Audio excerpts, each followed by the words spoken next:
پاسداران انقلاب اسلامی که برای نخستین بار بخشی از دسترنج شکارچیان نیروی هوافضای سپاه در رهگیری پهپادهای امریکایی در طول جنگ تحمیلی سوم اینجا به نمایش در میاد.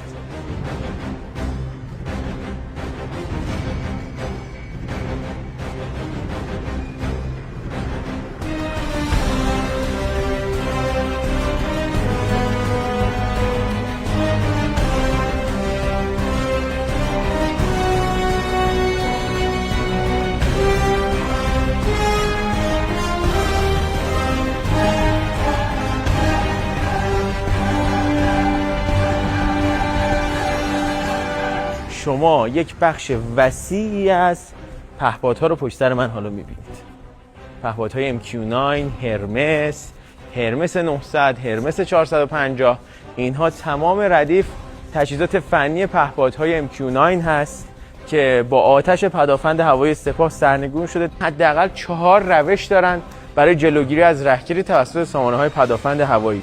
با این حال موشک‌های پدافند هوایی سپاه به طور کامل اونها رو تخریب کردن، مثل اون هرمس 900 که البته آخر سالن کامل به دست رزمندگان نیروی هوافضای سپاه افتاده.